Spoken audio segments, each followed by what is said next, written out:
chiko Honorable Mufara sata swika 40 avasati vasvika 40 honorable Mufara kufanana na boss zvemukati zvemunyati boss zvemunyati kuti vasvika 40 honorable Mufara vasati vasvika 40 but timu yavanosapota ndio iri kuvasvitsa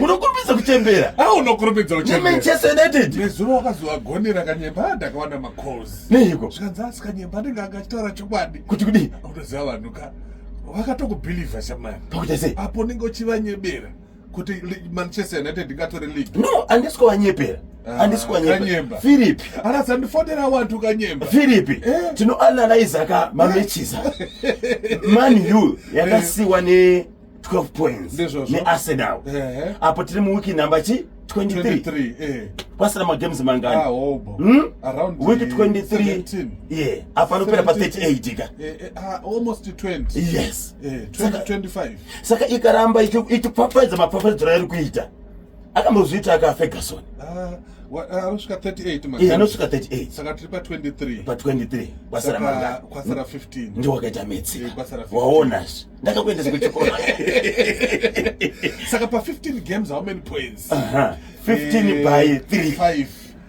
it's around 25 cup and tika 3 4 kuma 40 chako 40 something 45 points saka ankoza kuti Arsenal inogona kurasa kukusa apa mukana uripo kuti Arsenal itore City itore even United yacho Chelsea yacho kana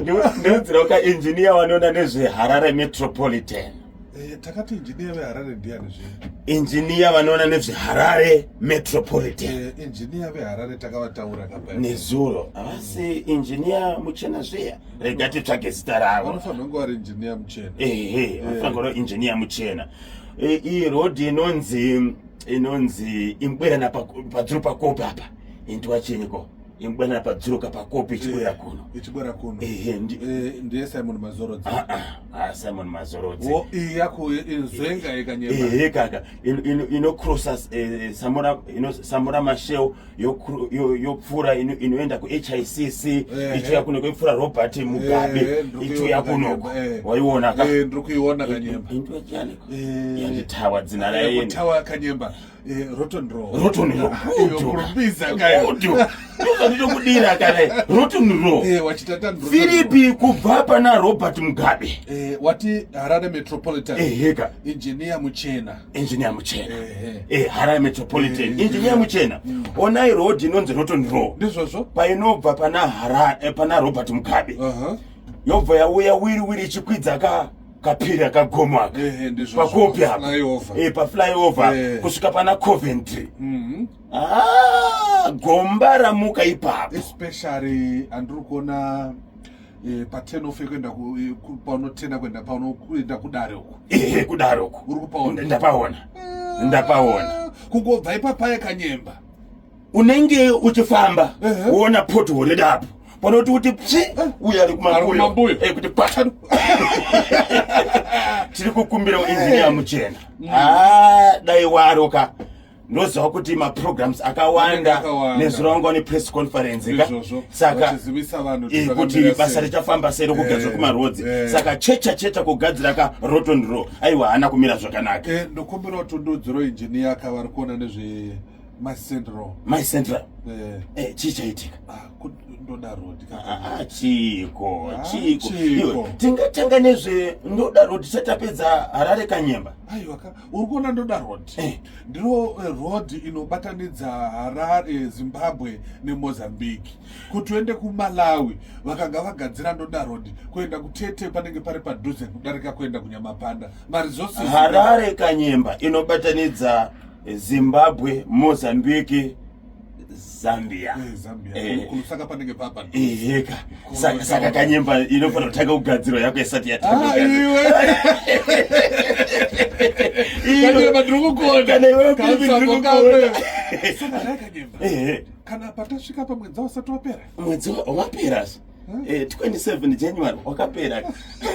Vazhinji vakatambira bhati nebacklog manje hazvina kutombooneka. Akangoita mafactory setting. Eka yakangopinda ichigoyabuda kuita kusonzoke. Papa panotodaro. Handizoti ungaite mashoko maviri matatu aungadongo ukanda kuna board chairman. The board chair. Board chairperson. Board chairperson. Hayo hatinotenda nezvamakatita 2025.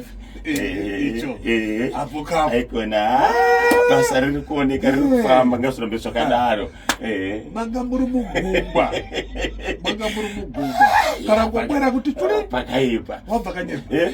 Kana ngobwera kuti tuli. Vapfekera presidential empowerment.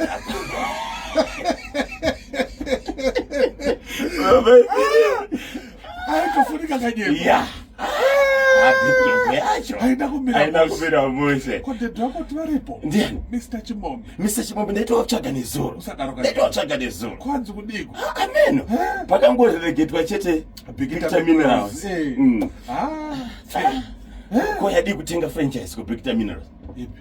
Inogona kutenga. Kana Caps United. Kana Caps United.